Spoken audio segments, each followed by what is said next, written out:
Selamat pagi Bapak Ibu Saudara, apa kabarnya hari ini? Saya berharap semuanya dalam keadaan sehat ya. Kita bersukacita, kita bisa kembali bertemu di dalam sekolah minggu Gereja Baptis Efrata, kelas remaja, pemuda, dewasa, dan senior. Hari ini kita sudah masuk di pelajaran yang ketiga dengan judul Memegang Ajaran Sehat. Sudah siap untuk belajar kebenaran firman Tuhan? Puji Tuhan. Sebelum kita melanjutkan pelajaran kita, mari kita akan berdoa bersama-sama. Bapa yang baik dan penuh kasih, kami mengucap syukur untuk segala hal yang Tuhan berikan dalam kehidupan kami. Terutama pada hari ini kami mengucap syukur Tuhan masih memberi kesempatan kepada kami untuk menikmati hari ini. Bangun dengan kekuatan dan kesehatan daripada Tuhan untuk kami boleh melakukan seluruh aktivitas kami sepanjang hari ini. Dan pada saat ini Tuhan kami mengucap syukur karena Tuhan masih memperkenankan kami bersama-sama belajar kebenaran firman Tuhan melalui sekolah minggu. Bila Tuhan akan memimpin dan menolong kami supaya kami boleh mengerti dan memahami setiap isi firman Tuhan yang kami pelajari pada pagi hari ini. Berkati, pimpin kami Tuhan dari awal pertengahan akhirnya. Terima kasih untuk setiap hal yang Tuhan lakukan dalam kehidupan kami. Kami berserah dan bersandar hanya di dalam nama Tuhan Yesus Kristus yang menjadi Tuhan dan Juru Selamat kami yang hidup. Amin. Kita akan bersama-sama membaca di dalam 2 Yohanes pasal 1 ayat 4 sampai 11. Itu adalah firman Tuhan yang akan kita pelajari sepanjang pelajaran kita hari ini. 2 Yohanes pasal 1 ayat 4 sampai yang ke-11. Demikian bunyi firman Tuhan.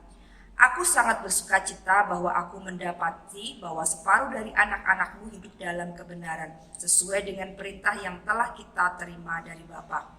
Dan sekarang aku minta kepadamu, Ibu, bukan seolah-olah aku menuliskan perintah baru bagimu, tetapi menurut perintah yang sudah ada pada kita dari mulanya, supaya kita saling mengasihi. Dan inilah kasih itu, yaitu bahwa kita harus hidup menurut perintahnya.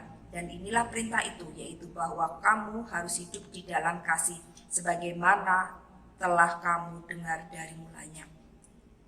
Sebab banyak penyesat telah muncul dan pergi ke seluruh dunia yang tidak mengakui bahwa Yesus Kristus telah datang sebagai manusia. Itu adalah si penyesat dan antikristus. Waspadalah supaya kamu jangan kehilangan apa yang telah kamu kerjakan itu, tetapi supaya kamu mendapat upahmu sepenuhnya. Setiap orang yang tidak tinggal di dalam ajaran Kristus, tetapi yang melangkah keluar dari itu, tidak memiliki Allah. Barang siapa tinggal di dalam ajaran itu, ia memiliki bapa maupun anak. Jikalau seorang datang kepadamu dan dia tidak membawa ajaran ini, janganlah kamu menerima dia di dalam rumahmu dan janganlah memberi salam kepadanya. Sebab barang siapa memberi salam kepadanya, ia mendapat bagian dalam perbuatannya yang jahat. Bapak Ibu Saudara, ada satu ungkapan yang berbunyi, kita tidak bisa melarang burung terbang di atas kepala kita, tetapi kita bisa mencegah burung untuk bersarang di kepala kita. Demikian pula dengan ajaran-ajaran sesat yang semakin hari semakin banyak bermunculan, yang kadangkala bisa menggoyahkan iman kita ketika kita tidak benar-benar berpegang teguh kepada kebenaran firman Tuhan. Kita tidak berpegang teguh kepada ajaran yang sehat. Tetapi kita bisa mencegah ajaran sesat itu tidak mempengaruhi kehidupan kita. Hari ini kita akan belajar bersama-sama bagaimana kita hidup menurut firman Tuhan yang benar, berpegang kepada ajaran yang sehat. Rasul Yohanes memberikan pengajaran bahwa ajaran yang sehat adalah ajaran yang berisi tentang kebenaran, dan kebenaran itu adalah kasih di dalam kehidupan kita. Kalau kita baca firman Tuhan mulai dari kitab Kejadian sampai dengan kitab Wahyu, sebenarnya apa sih inti dari firman Tuhan itu? Apakah inti dari Alkitab itu? Bapak Ibu Saudara, sudah ada yang menyelesaikan pembacaan Kejadian sampai Wahyu? Puji Tuhan, luar biasa jika Bapak Ibu Saudara sudah pernah menyelesaikan pembacaan dari kitab Kejadian sampai Wahyu. Yang belum pernah, saya menyarankan untuk melakukannya supaya kita bisa tahu apa inti dari firman Tuhan atau Alkitab yang seringkali kita baca, seringkali kita gumuli. Kalau kita renungkan dan kita perhatikan bahwa keseluruhan isi Alkitab adalah tentang kasih Allah kepada manusia. Sejak manusia jatuh di dalam dosa, pada saat itu pula Allah memiliki rencana yang besar bagi kehidupan manusia. Allah tidak ingin manusia yang diciptakan menurut gambar dan rupanya dengan penuh kasih sayang jatuh di dalam penghukuman kekal. Oleh karena itu dia memiliki rencana besar untuk hadirnya seorang penyelamat yang akan menyelamatkan kehidupan manusia sehingga manusia bisa dilepaskan dari hukuman dosa. Dan itu digenapi di dalam Tuhan kita Yesus Kristus. Kasih yang besar yang Tuhan berikan kepada manusia, kepada kita, hendaknya kita bagikan kepada orang lain. Firman Tuhan memberikan pengajaran kepada kita semua. Firman yang benar ini yang disampaikan oleh Tuhan kita Yesus Kristus mengatakan bahwa ketika kita mengasihi Tuhan, maka kita pun harus mengasihi sesama kita.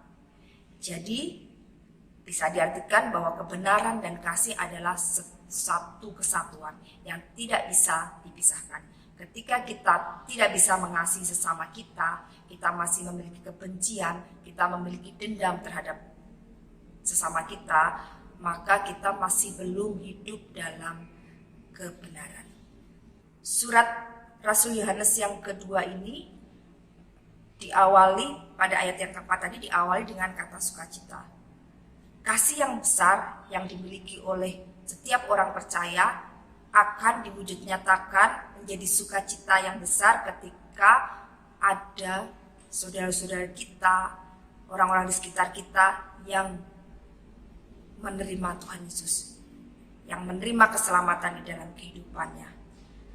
Dan ada sukacita yang besar sebagai wujud nyata kasih kita kepada sama kita ketika orang-orang di sekitar kita mengalami pertumbuhan rohani dan secara luar biasa dan mereka terus berpegang kepada firman Tuhan, kepada ajaran yang sehat.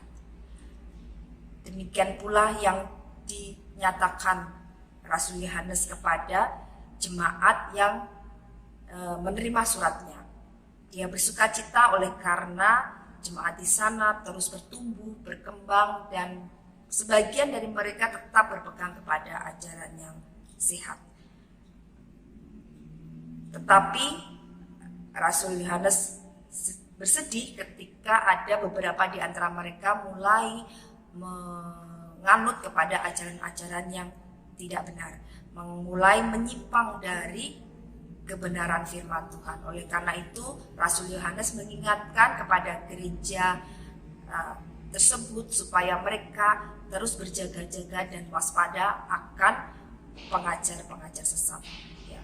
Terutama yang timbul dari dalam gereja yang memunculkan pertikaian, yang memunculkan pertengkaran sehingga terjadi perpecahan gereja. Dari sini kita tahu bahwa ketika kita menjadi orang-orang yang dalam artian kata troublemaker di gereja, kita perlu berhati-hati apakah hidup kita benar-benar ada di dalam kebenaran. Jangan-jangan kita menjadi orang-orang yang membagikan pengajaran-pengajaran yang sesat bagi saudara-saudara kita dengan mempengaruhi mereka supaya mereka mungkin tidak usah ikut sekolah minggu, tidak usah ikut jam doa atau pertemuan-pertemuan gereja yang ya mungkin dianggapnya tidak begitu penting, padahal kita tahu semua pertemuan-pertemuan gereja adalah hal yang penting untuk pertumbuhan kerohanian kita, entah itu sekolah minggu, entah itu jam doa, entah itu ibadah, atau mungkin persekutuan BBI, PPI, atau persekutuan pemuda. Itu semuanya bermanfaat bagi kita. supaya kita terus belajar dan belajar kebenaran firman Tuhan. Dan pada akhirnya kita tahu mana yang benar, mana yang salah, mana yang sesuai dengan firman Tuhan, mana yang ajaran sesat. Kita bisa membedakan oleh karena kita terbiasa bergumul dengan firman Tuhan. Kita terbiasa untuk berdiskusi, belajar bersama-sama tentang firman Tuhan. Nah, ketika kita menjadi orang-orang yang menghasut saudara-saudara kita yang lain untuk menjauhi pertemuan-pertemuan ibadah, atau mungkin cuma menyarankan ya ibadah saja sudah cukup, kita perlu bertanya lagi. Apakah saya sudah benar-benar hidup di dalam kebenaran? Apakah saya sudah benar-benar hidup di dalam ajaran yang sehat? Ya. Jangan sampai kita menjadi orang-orang yang pada akhirnya tanpa sadar memberikan pengajaran-pengajaran yang sesat. Ya, kalau di dalam firman Tuhan tadi itu jelas sekali ya, ajaran sesat dikatakan bahwa mereka yang tidak percaya Tuhan Yesus Kristus datang sebagai manusia. Tetapi bagian-bagian atasnya Rasul Yohanes mengingatkan bahwa ajaran yang sehat, ajaran yang benar juga berpadanan dengan kasih. Ketika kita mengasihi, pasti kita akan mendorong saudara-saudara kita, teman-teman kita untuk bertumbuh di dalam Tuhan. Kita bersukacita ketika mereka setia, kita bersukacita ketika mereka melayani Tuhan, kita bersukacita ketika mereka terus rindu belajar kebenaran firman Tuhan. Itu menjadi sukacita kita. Bukan malah sebaliknya ya, kita mempengaruhi mereka supaya mereka tidak datang dalam kegiatan-kegiatan gereja yang menolong, padahal itu bisa menolong mereka untuk bertumbuh di dalam Tuhan. Mari kita melihat kembali kepada diri kita masing-masing. Bagian mana kita saat ini? Apakah orang-orang yang terus mendorong orang lain untuk bertumbuh di dalam Tuhan dengan penuh kasih dan penuh sukacita ketika teman-teman kita setia, semakin setia ya, terus mengambil pelayanan dan semakin diperbaharui hari demi hari, kita menjadi orang-orang yang bersukacita. Ketika kita ada di bagian itu, maka kita sudah hidup di dalam kebenaran yang sejati, ajaran yang sehat di dalam kehidupan kita. Tetapi ketika kita berlaku sebaliknya, maka kita perlu bertobat dan kita meninggalkan semuanya itu karena tanpa sadar kita sudah ada di dalam ajaran yang sesat.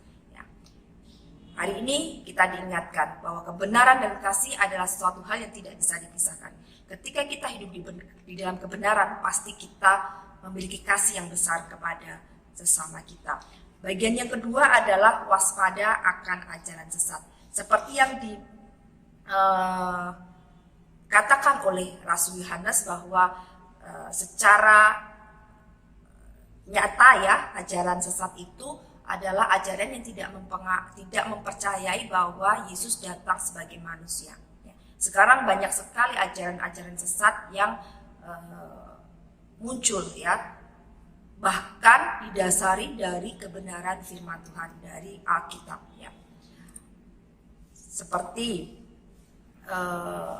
hipergrace ya, itu mereka menganggap bahwa ketika kita percaya kepada Tuhan Yesus Kristus, maka dosa kita diampuni ya, dulu, sekarang, dan selama-lamanya. Memang benar dosa kita diampuni ya, dulu, sekarang, dan selama-lamanya. Tetapi tidak berarti ketika kita mendapat anugerah itu, kita bisa melakukan semua hal. Bahkan melakukan dosa-dosa pun nggak masalah, itu pengajaran mereka. Karena ya sudah diampuni, jadi saya berbuat dosa pun saya pasti sudah diampuni dan diselamatkan. Firman Tuhan tidak mengajarkan seperti itu, tetapi firman Tuhan mengatakan bahwa setiap orang yang memberikan dirinya kepada Kristus, dia pasti akan mengalami perubahan hidup ya. Kata firman Tuhan, engkau adalah ciptaan yang baru, yang lama sudah berlalu, yang baru sudah datang. Dalam artian berarti kita adalah ciptaan baru yang hidup di dalam kehidupan baru kita, bukan kehidupan lama kita. Kita harus meninggalkan semua kehidupan lama kita dan hidup di dalam kehidupan baru kita bersama Yesus. Jadi bukan berarti ketika kita menerima keselamatan itu, menerima pengampunan itu, kita bisa hidup semau gue.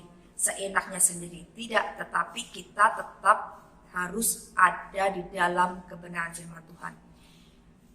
Saya pernah memberikan sebuah penekanan bahwa ketika seseorang percaya kepada Yesus secara sungguh-sungguh, pasti ada perubahan hidup. Siapa yang berkarya? Roh Kudus yang ada di dalam diri kita. Ya.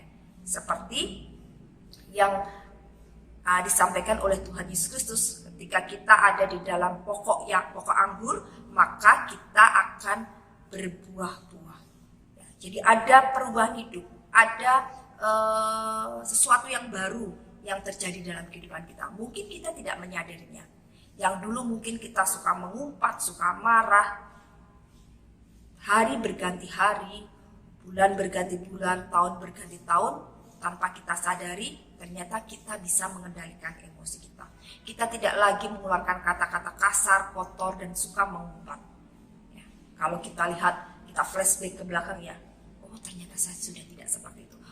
Mungkin masih, tetapi tidak seperti dulu ya, tidak sesering dulu. Atau mungkin dari kita ada yang dulu suka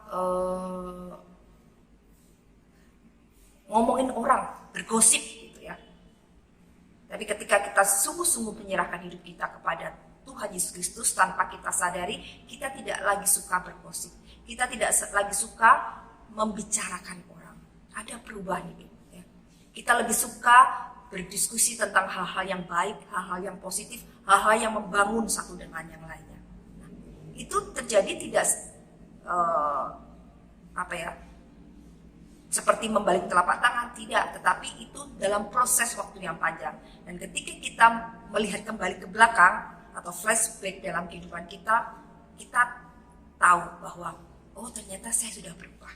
Nah, itulah yang terjadi kepada orang-orang yang sungguh-sungguh percaya kepada Tuhan Yesus Kristus. Berbeda dengan ajaran hypergrace tadi ya, bahwa mereka bisa seenaknya saja melakukan dosa apa saja karena sudah diampuni dulu, sekarang, dan selama-lamanya.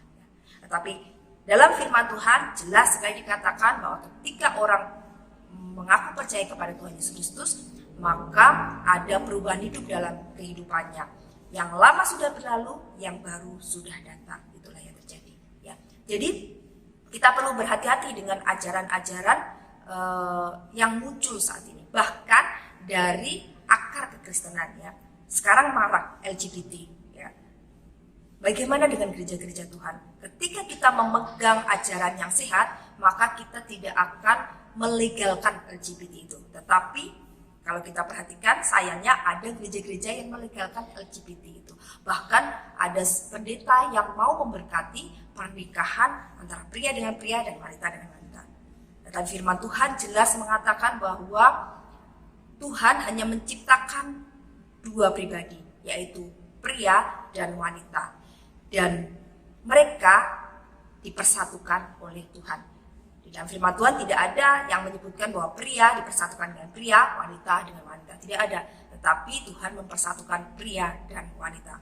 Kita tahu di sebuah kisah di Sodom dan Gomora, kisah Sodom dan Gomora, bagaimana Tuhan begitu murka terhadap Sodom dan Gomora oleh karena di situ banyak terjadi praktek persinahan, praktek LGBT ya. Dan Tuhan sangat murka dan akhirnya menghancurkan Sodom dan Gomora. Jadi bagaimana dengan gereja-gereja Tuhan yang melegalkan LGBT? Jelas mereka sudah masuk di dalam pengajaran sesat. Mereka tidak lagi memegang pengajaran yang sehat, yaitu kebenaran firman Tuhan yang sejati. Jadi kita perlu hati-hati Bapak Ibu Saudara dengan ajaran-ajaran yang muncul saat ini. Mungkin mereka mengatasnamakan hak asasi manusia. Mungkin mereka mengatasnamakan kasih. Tetapi kita perlu menilik lagi kasih seperti apa. Hak asasi manusia seperti apa. Apakah itu sesuai dengan firman Tuhan. Sesuai dengan apa yang diajarkan Tuhan kepada kita melalui firman-Nya. Kita perlu menyaring lagi. Kita perlu berhati-hati kembali. Ya. Oleh karena itu bersyukurlah ketika Bapak Ibu Saudara setia dalam sekolah minggu, setia dalam persekutuan-persekutuan, setia dalam ibadah, setia dalam jam doa. Karena kita dilatih untuk terus belajar dan menggali kebenaran firman Tuhan. Akhirnya ketika kita mengenali firman yang benar, maka kita akan bisa mengenali bahwa ajaran itu tidak benar, ya. Dan kita bisa mencegah ajaran itu untuk mempengaruhi kehidupan kita. Rasul Yohanes bahkan mengatakan ketika ada seseorang yang membawa pengajaran sesat atau membawa bukan pengajaran benar, kita tidak boleh menerima orang itu di dalam rumah kita, bahkan memberi salam kepada dia pun jangan. Kenapa seperti itu? Oleh karena kecenderungan manusia ketika kita mulai memberi kesempatan kepada orang yang membawa pengajaran sesat itu masuk di dalam kehidupan kita, dan ketika kita menerimanya, maka mungkin sekali kita tidak terpengaruh, 2 kali masih belum. Tapi nggak tahu kalau dia sering datang ke tempat kita dan berteman dengan kita, berbicara tentang doktrin-doktrin mereka yang salah, maka lama-kelamaan kita bisa saja terpengaruh oleh ajaran mereka. Ya. Makanya dalam firman Tuhan dikatakan bahwa iman timbul dari pendengaran. Ya.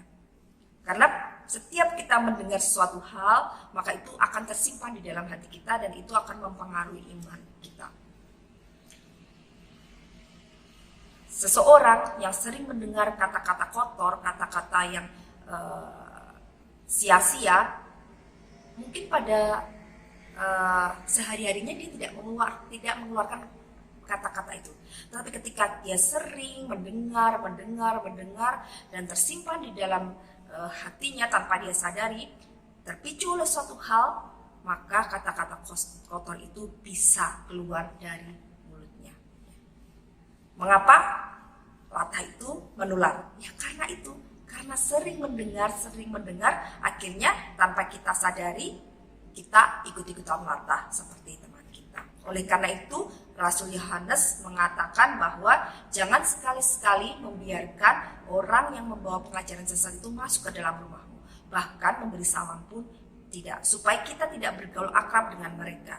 Ya. Jangan pernah mencoba-coba ya. Kadang-kala ada orang mencoba-coba seperti ini. Saya kuat, saya bisa, saya kan setia ya. Lalu nggak masalah lah berteman dengan mereka gitu ya. Tapi kita tidak tahu seberapa kuat kita. Lebih kuat dia kah atau lebih kuat kita? Ya, ketika lebih kuat dia, itu yang berbahaya.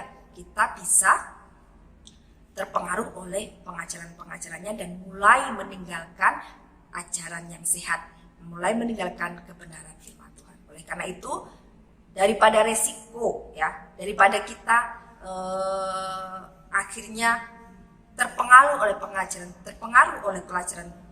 pengajaran yang tidak benar itu, lebih baik kita tidak bergaul dengan mereka. Itulah yang disarankan oleh Rasul Yohanes. Jadi Bapak Ibu Saudara, hari ini kita belajar bersama-sama. Kita sebagai anak-anak Tuhan, kita harus senantiasa hidup di dalam ajaran-ajaran yang sehat. Dunia semakin hari semakin jahat, semakin bermunculan ajaran-ajaran yang gak karu-karuan ya, yang menyimpang dari firman Tuhan, bahkan yang tidak mengakui Kristus adalah Tuhan. Mari kita tetap menjaga hati kita, pikiran kita untuk terus berfokus kepada ajaran yang benar, kebenaran yang sejati, yaitu iman di dalam Tuhan Yesus Kristus. Kasih yang terus kita pelihara di dalam kehidupan kita untuk mengasihi Tuhan dan sesama kita, yang menolong kita untuk terus bersama-sama bersahati untuk belajar kebenaran firman Tuhan. Entah itu melalui sekolah minggu, entah itu melalui jam doa, entah itu melalui ibadah atau PA atau persekutuan-persekutuan. Mari kita bergiat di dalam hal-hal tersebut supaya kita terus bisa mengenali mana ajaran yang benar, mana ajaran yang tidak benar. Ketika kita semakin sering bergumul dengan sesuatu hal yang benar, sesuatu hal yang sehat, maka kita akan gampang sekali mengenali bahwa itu tidak benar dan tidak sehat. Ya, sama seperti pegawai bank, mereka gampang sekali ya mengenali uang palsu. Karena apa? Karena setiap hari mereka menghitung uang-uang asli, bergumul dengan uang-uang asli ya. Ketika ada sesuatu saja yang berbeda dengan uang asli, mereka langsung bisa mengenali bahwa itu adalah uang palsu.